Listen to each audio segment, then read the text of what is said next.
Moni nonse amalawi konse kumene muli. Ine dzinanga ndine Herbert Chigada, Bishop wapanda mpingo wapano pa Mibawa Television, kukulandirani program ya kuunika. Iyi ndi program imene atsogoleri a mipingo yosiyanasiyana amabwera pano pa kudzapereka mauthenga awo mu nyengo ino ya masiku otsiriza. Lero lino ndili ndi chimwemwe chachikulu kunena kuti amene abwera kudzatipatsa program imene kapena kudzalalikira kunoko achitochokera komu kuzomba uko. Kodi iya ndikubwera komweko ku Mibawa Television kuti ndidzapereke uthenga wanga. Iwowa ndi Bishop John Makwinja kuchokera ku Zomba, monga amene ndafotokozera.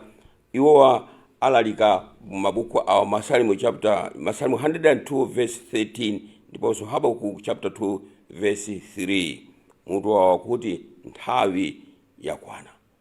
Kodi iwowa abusa a Bishop Makwinja akuti nthawi yakwana akutanthauzanji? Tiyeni tikhale pomwepo, mukhale pomwepo amayi ndi abambo kuti timve zimene a Bishop Makwinja akuti atifotokozere zokhudzana ndi nthawi. Khalani pomwepo.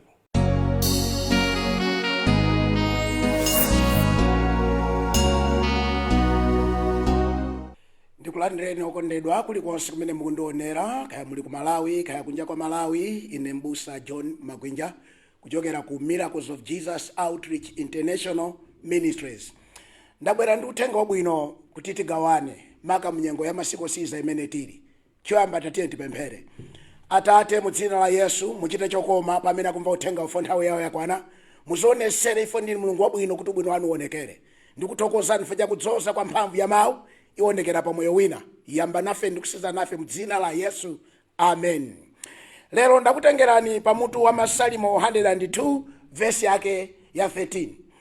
Ndakutengerani pamutu wa Masalimo 102 verse ya 13. Mutu wanga wa uthenga ndikucha kunena kuti nthawi yathu yakwana. Inu amene mukundionera ndikulankhula ndi inu kuti nthawi yanu yakwana. Malawi nthawi yako yakwana. Tiwerengeni limodzi mawu Mulungu kuchokera ku Masalimo 102 verse number 13. Mawu Mulungu akutere: inu muzauka ndikuchitira nsoni Zayoni, popeza yafika nyengo yakunchitira chifundo, nyengo yoyikika. Atate adalise kuwerengedwa kwa mawu mu dzina la Yesu. Amen. Mawuwa afuna tionesere kanthu kena. Zikuoneka ngati Mulungu wakhala. Nde olemba Masalimo akunena kuti inu Mulungu mudzauka. Mulungu akazuka chodabwisa chimachitika. Tikawerenga buku la Habakkuk chapter 2 verse ya 3, ndikudziwa kunena kuti wina athandizika chifukwa nthawi yakwana. Ukulira, ukudandaula, ndimafuna ndikuuze siya kudandaula. Nthawi yako yakwana imene Mulungu achite chokoma pa moyo wako, pa ntchito yako, pa business yako. Palibe kanthu kuti ukudwala, palibe kanthu kuti kuyenda mnyengo za mtundu wanji. Ntchito yatha, banja sili kuyenda. Ndayima pano ngati mtumiki wa Mulungu kulengeza kuti nthawi ya chimwemwe chako yafika. Ndipo ndikamaliza uthengawo chodabwisa chichitika pa moyo wako, nyumba mwako, pa business yako, komanso pa ntchito yako. Habakkuk chapter 2 verse number 3. Bible kunena kuti pakuti masomphenyawo alindira nyengo yoyikidwiratu, ndipo afulumira posiriza pake, osanama akachedwa uwalindire, popeza afika ndithu osazengereza. Ambuye alemekezeke. Monga tawerenga mabuku awiriwa afuna tionesere za nthawi. Nyengo ndi nthawi. Ndiye tikamakamba za izi nthawi ya Mulungu imene machedwa appointed time of God, but Greek machakuti kairos, ni nthawi imene Mulungu anayika. Ukozomana tu wakula mwina sunaphunzire koma nthawi ya Mulungu ikakwana pamakhala kusintha pa moyo wako. Ndi umboni pano umene Mulungu asinthe nkhani ya moyo wako. Mawu Mulungu akutinji tikabwera ku buku la Genesis tiona za Abraham and Sarah adakhala mu banja nthawi yaitali, mwana analibe. Bible limakamba kuti iye Sarah kudalika kwa iye konga kumachitika ndi akazi. Mwachilengedwe pa iye panalibe chabwino chikanachokera mwa iye. Ndifuna ndilengezo kwa wina wake kuti nthawi yako yakwana. Sarah adakalamba, adafika size yomunena mamuna wake kuti mbuye wanga kukalamba ndikuchita expire. Nthawi yako ikakwana ukachita expire, anthu amadabwa nawe. Bible for Mulungu adankumbukira. Mulungu adankumbukira Sarah mamuna chokalamba imodzi. Anayima nabereka Isaac. nimafuna ndilengeze kunena kuti nthawi yako yakwana yakusintha nyengo, nthawi yako yakwana yakuchira ku matendawo. Nimafuna ndikuze palibe mtunda umene umachinga nthawi ya Mulungu. Ndikuzechi Yohane chapter 11 Bible limakamba za Yohane imakamba za Lazaro, kuna kuti anamwalira anayikidwa m'manda anakhala masiku 4, akuti anthu achipembedzo adasonkhana ndi kumalira. Kulira ku it means analibe chiyembekezo, anali pa hopeless situation, adali kulira.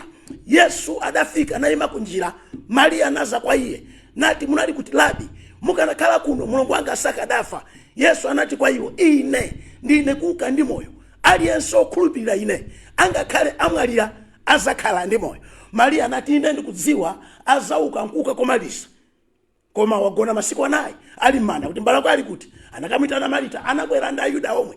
Nthawi yako ikakwana anthu amwana moyo wako aona nkhani yako itasintha, aona utalembedwaso ntchito, aona ulini mwana iwe, aona zako zikuyenda, aona utachira ku chivutiko chimene chocho, chifukwa nthawi ya Mulungu yakwana pa moyo wako. Nimvesere neba, Maria atafika, Marita atafika, akuti Marita kulankhula mwa amene anayankhula Maria munali kuti mukanakhalapo mulungu wanga asakanafa. Yesu akuti ine ndine kuuka ndi moyo, aliyense okhulupirira angakhale amwalira azakhala ndi moyo. Yesu nati kwa iye, mwamuyika kuti tiyeni mukaone. Anayenda mulendo wawo pita kumanda, anthu amakambirana, suyo osegula maso anthu osaona kuti sakadapanga kodi kuti usakadafanso. Yesu amazuma fo amadziwa. Nafana ndikuze neba, usangane zimene anthu akulankhula nthawi yako yakwana. Usamve zimene anthu akulankhula zoyipa za moyo wako nthawi yoti Mulungu asinthe nkhani yako yakwana. Fo ukayang'ana za anthu uchimwa, ukayang'ana za anthu uchedwa, nimafana ndisimize nthawi yako yakwana. Anayenda Yesu, Marita ndi Maria ndi akuphunzira ake a Yesu namapita kumanda. Nthawi ikakwana atafika kumanda, akuti adafika namusonyeza kuti ali apa tutondi. Yesu anati kwa iye, Marita, kuuza mulungu wacho omwalira akuti chosani mwala. Mulungu wacho omwalira anati, Ambuye adayamba kununkha popeza wagona masiku 4 ali m'manda. Niwafana ndilankhule nawe nthawi ino kunena kuti nthawi keka kwana fungo lili pompo umatuluka mufungo, nthawi keka kwana chivundi chili pompo chivundi chimakupasa ulemu, nthawi keka kwana ulova uli pompo umalembedwa ntchito. Zoona tivomere mwina ndiyokhuza banja kukwatiwa. Anthu akuza kumalankhula kuti akazi tilipo ambiri, ndilankhule ndiwe usavale zongolekera m'mabondo kuti mwina ukwatiwe nsanga. Nthawi ya Mulungu ikakwana chako susemphana nacho, chako ulandira iweyo. Ndilankhule ndiwe usazimangirire, usazipe, dikira nthawi ya Mulungu. Watero Habakuku kuti masomphenyawo adikira nyengo yoyikika, sazengereza ndipo azakwaniritsidwa. Nimvesere Numeri akutera kuti Mulungu sinde munthu kuti aname, sinde mona munthu kuti aleke. Chimene anena Mulungu nchimene amachita. Mulungu akulankhula nawe Malawi, nthawi ya chimwemwe chako yakwana. Mulungu akulankhula nawe dziko lapansi, nthawi yako yakwana. Mbale wanga nimvesere sopano, nthawi ya Mulungu ikakwana utuluka m'mavuto amenewo. Tikaona papa kolinga ndi buku la Yohane, Yesu akuti chosani mwala. Atachosa mwala, ine ndikukhulupirira Bible linakhala chete panali fungo.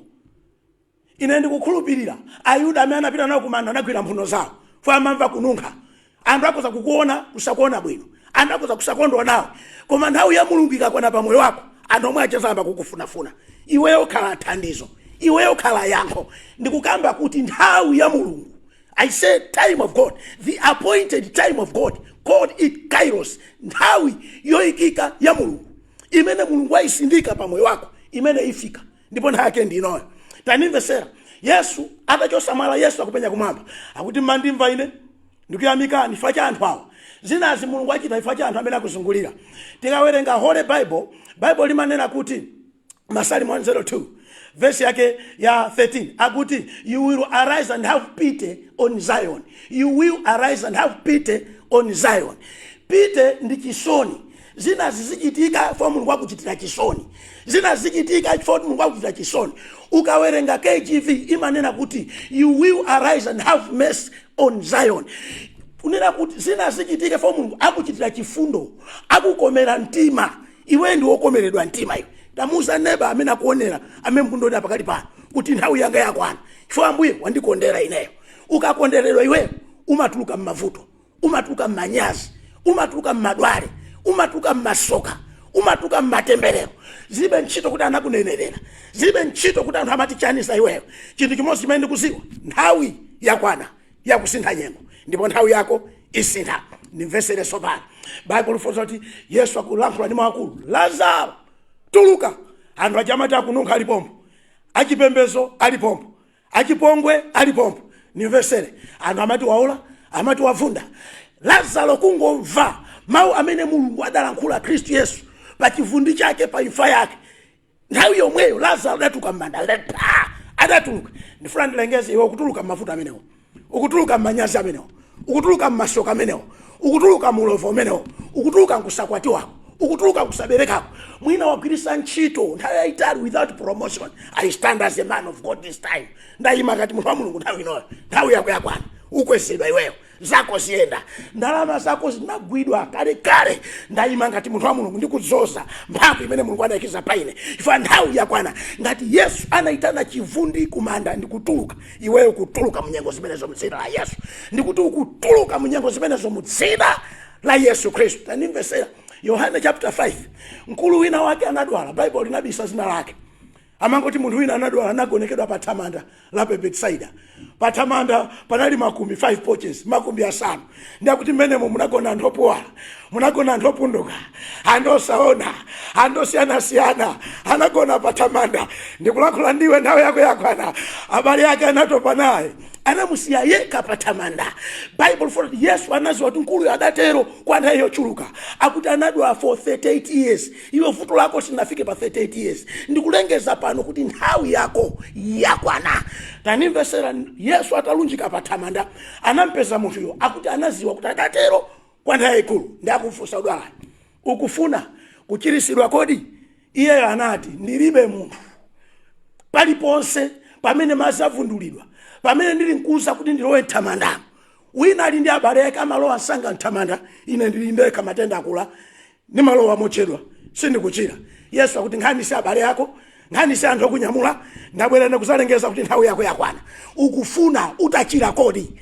Munthu yakumuyankha Yesu akuti nthawi. Tanimvesera neba, usazengereze nalo lonjezano, nthawi yako yakwana. Yesu akumuza iyeyo ovutika for 38 years, akuti zuka, yalula mphasa yako, numuke kwanu. Hey my God, tamvesera, nthawi yakwana, uyalula mphasa imeneyo, nthawi yakwana. Sinthu zoti siko linati chani, anthu anati chani, koma nthawi yako yakwana, ikakwana yakwana. Ndikuti nthawi yako ikakwana, yokuti wewe uyamwise yakwana. Nthawi ikakwana yoti uchire ku matenda ameneyo yakwana. Nthawi ikakwana yolandira ulemu wako yakwana. Ndikuuze neba, nthawi yako yakwana. Uyu anayalula mphasa yake pa thamanda, adasiya ena pomwepo. Nimvesere kolingana ndi buku la Luka ku Yohane, amakamba za namanjenje chapter 2. Namanjenje anafika siku ili Yesu adali nyumba, atasonkhana nyumba kuti anthu anaunjikana, anadzaza nyumbamo, ndi anthu anapita ndi mavuto hawo. Anthu anamtenga munthu wina pachithatha odwala manjenje, ali nkudwala kwache ali nje. Atafika adapempha anthu pakhomo, tabwera ndi matenda, adankaniza kuti padalibe malo akulowa mkatimo. Mwina iwe wasekeredwa kunja, nthawi yako yakwana, ulowa iwe modabwisa. Mwina zako sizikutheka chifukwa cha nthawi, kairos, appointed time of God. Nthawi yoyikika Mulungu, utuluka mnyengo zimenezo. Ndimvesere neba, ndifuna ndilankhule nawo kuti nthawi yakwana. Akuti anthu anati khomo lanu salanaloni, anapanga maganizo. Chosatira tipange maganizo. Vuto kupemphera kopanda maganizo sizimayenda. Vuto kusala kudya kopanda maganizo sizimayenda. Kuimbira kopanda maganizo sizimayenda. Kukhala pa mpingo kopanda maganizo sizimayenda. You need to make up your mind, and you need to change your mindset. Ukwenda kupanga maganizo ndikusintha kaganizidwe kako. Tanimvesera, anthu anakasasula sinthu, manjenje ali pomwepo, ali kudwala ta anthu ajamona ngati athana naye, akanati chedwesi. Tanimvesera, ali chimangire, akudwala manjenje, Yesu ali nkati, akuti adasisa munthu. Yesu akuti adasiya zonse amachita, anamuyang'ana iye nati kwa iye, mwana, machimo ako akhululukidwa. Anthu ena ozungulira ndi Yesu, anali pafupi ndi Yesu, anati munthu amene ndani achitira mwana Mulungu? Aliponso wina amene angathe kukhululukira machimo, si ndiye Mulungu kodi? Yesu anaziwa zimene amasingasika mu mtima mwawo. tanimvesera neba. Nthawi ikakwana mwana alipompo, mulungu amasintha nyengo yako. Nthawi ikakwana umalandira ulemu wako, kuyenda pansi kumatha, kukhala parenti kumatha, matenda amasamuka. Tanimvesera neba. Masalimo 68 verse yake 1. Olemba masalimo akunena kuti auke mulungu abalalika adani yake. Mulungu akazuka munthawi yako, adani amabalalika. Mulungu akazuka munthawi yako, masoka machoka. Mulungu akazuka munthawi yako, matembero machoka. Ulova umata, kuponderezedwa kumata. May the God Almighty God arise on behalf of yourself. Mulungu wa moyo wa mphamvu azuke malo mwako, kuti zimene zikukupinja zibalalike. Ndikulengeza izi, nthawi yako yakwana. Chifukwa mulungu ali pafupi kuzuka. Our God is about to rise on behalf of yourself. Mulungu ali pafupi kuzuka malo mwa iweyo. Ndiye mulungu akazuka malo mwa iweyo, akuchitira chokoma, ukhala ndi umboni, nyengo yako isintha, pakhala kutembenuzika kwa zinthu. Ndikukamba izi, nthawi yathu yafika. Malawi, nthawi yako yafika. Ndilankhule Blantyre, nthawi yako yafika. Lilongwe, Central Region, Eastern Region, Southern Region, Northern Region, Africa, nthawi yako yafika. Yes, ziko lapasi, nthawi yako yafika. Chimene chikungosoweka uziwe nthawi ya mulungu. Patamandra pa Bethsaida, munthu amene amadwala sanaziwe nthawi. Akumfunsa kuti ufuna kuchira kodi?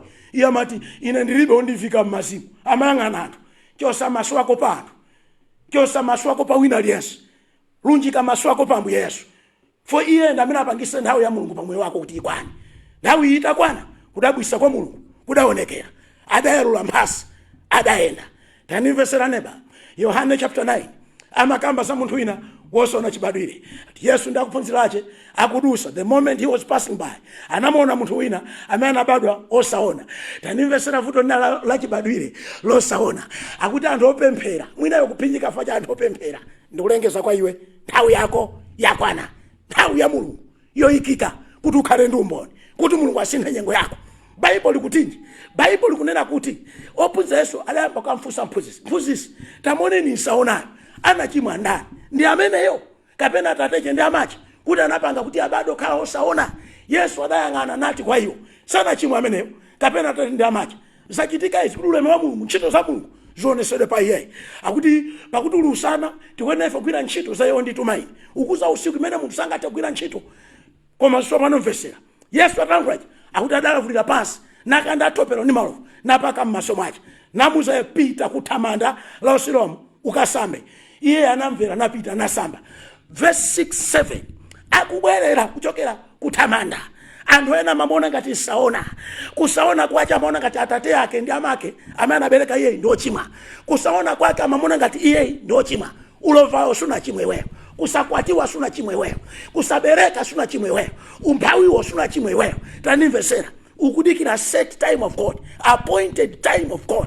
Nthawi yoyikika ya mulungu. Ndimafuna ndikuuze, mulungu akasintha nyengo anthu azadabwa nawe. Uyu akuti mmene amachokera kuthamanda. Verse number 7-8, akuti anzache ndi onse amene anamuona kale atamuona kuti ali kupenya anayamba kufunsana. Tausa yokundiona neba, tamuse neba uri neba fumu nekuti ena achafunsana za ine. Tamufuse neba muze kuti ena achafunsana za ine. Fo ndikuona ena ake akufunsana za iwe kuti awa nkhani yawo yasintha bwanji, awawa achira bwanji, alembedwa bwanji ntchito, agula bwanji galimoto ya nyuwani, akumanga bwanji nyumba. Ena inu mwamba kupezedwa zifukwa. Fo nthawi ya mulungu ikakwana anthu samamvesa. Akuti anthu anati ndiye mweyo, ena anati iyayi siye ikoma afanana naye. Ndofana ndikuuze, nthawi ya mulungu ikakwana ena chamafusana, nthawi ya mulungu ikakwana ena chamazizwa, ena chagwesa nkhope, ena chakomoka. Fa mulungu achita chodabwisa. Ndikukumbuse kuti mulungu tikumene naye ndionenga kumwamba dziko lapansi, amaposa milungu, amaposa chilichonse. Iye mwini wake iona anati ndine amene tizionesera. Nthawi ya mulungu ikakwana tizionesera. Ndakufuza nanga maso akana sikuka bwanji. Tamvera yankholo akuti munthu uyo otchedwa Yesu adalavula pansi nakanda thope ndi malovu napaka m'maso mwanga nandilamulira ndipite kuthamanda la Usilomu mmene ndimabwera ndimene mukundionera. Nimvesere m'bale wanga, formula yakusintha kwa nyengo zako ndikumvera mwa mulungu, ndikuchita mwa mulungu. Mwa mulungu akuti chani mu nyengo zako, mwa mulungu akuti chani pa mapulani yako. Ndikulengeza nthawi yakwana.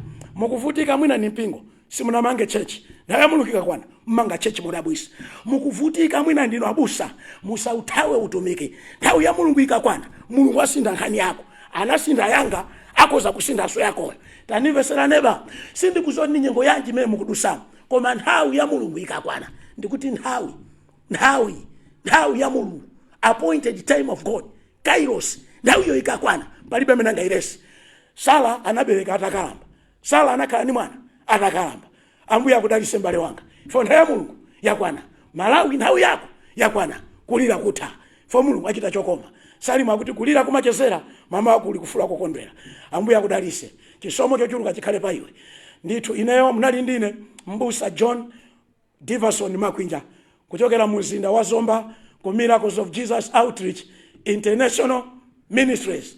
Ndisiye mafoni namba anga pano, ndikupezeka pa 0 4 2 53148, komanso ndikupezeka pa 0 9 016768. Ukatifuna nambala ndimene komosa flash for manambala amakhala busy. Ndikumemeze tili mu nthawi ya mulungu, our time has fully come. Ndikumemeze utaona uthengawo tili misonkhano imene ikuchitika mu mzinda wa Zomba. Tikubwera tulandira alendo amene akuchokera ku United Kingdom, akuchokera ku America, ku United Kingdom, kukubwera Evangelist Benjamin Bond, kukubwera Trace, kukubwera Josiah and Grazette. Msonkhano waukulu kwambiri umene uchitike mu mzinda wa Zomba. Msonkhano kuyamba pa 4 August uzatha muzombamu pa 8 August. Lachitatu lake tikupita ku mzinda uja wa Zaone pa 7 August kwa alototonuko muzomba. Pa 9 August tili kuntaja kumachinga. Pa 12 August tili mzinda wa Blantyre. Satana ali pa mavuto, fo nthawi ya mulungu yakwana. Kumene kukulizilinganizo monga ziphunzitso za azimayi, azibambo ndi chinyamata, masana asiku lililonse kuzakhala ulaliki, zizindikiro ndi zodabwisa. Mulungu achita zodabwisa kulingana ndi Masalimo 86 verse 17. Ambuye akudaliseni, ndifuna ndikupempherere. Atate mupangise nthawi ya mulungu ikwane pa banja hilo, pa mayi awo, bambo awo, anti awo, kuti azoti ni mulungu mmatha. Awo ali kunja kwa Malawi, awo ali kuchitipa kukaya huko, awo ali ku Central Region, awo ali ku Eastern Region, awo ali ku Southern Region, awo ali mu office, awo ali nyumba mwawo, awo ali ku business. Nthawi ya mulungu ikakwana masintha nyengo ya munthu, musintha nyengo yawo, mwatumikira wawo, mwamasula. Ndikulankhula ndi uyu ali ku Queens, uyu akuchira, uyu sakumwalira ku matenda amenewo, uyu ali ku Zomba Central, uyu ali ku Kamuzu Central, uyu ali ku Zuzu Central, chipata chilichonse ena ali mmamizi. Touch them all Lord, mwakhuze ndi kwachita chizindikiro chabwino mu dzina la Yesu. Ambuye akuchitire chokoma, amen. Munali ndine Mbusa John Makwinja. Ambuye akudaliseni. Shalom.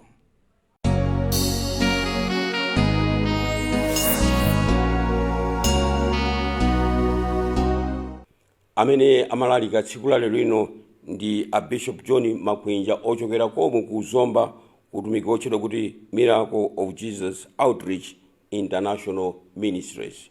Ndipo amati nthawi yakwana kuchokera pa Masalimo chapter 102 verse 13 ndiponso Habakuku 2 verse 3 ndi mavesi vena. Ndikukhulupirira kuti mwatola ziwiri zitatu pa ulaliki wawo umene atilalikira tsiku la lero lino, ndikuti mudzakhala pomweponso sabata yamawa pamene ndidzakutenganisoni alaliki wena. Choncho ine Herbert Chigada, Bishop opanda mpingo wapano pa Mibaa Television, osayola Humphreys amene wakhala kujambula pa program imene kuti tioneke moteremo ndikutipitisanu kuonera maprogramu ena opambana. Ndipo Yehova mulungu odzodalitsayo akadalitse inu pamodzinso ndine ndemwe. Tsalani bwino.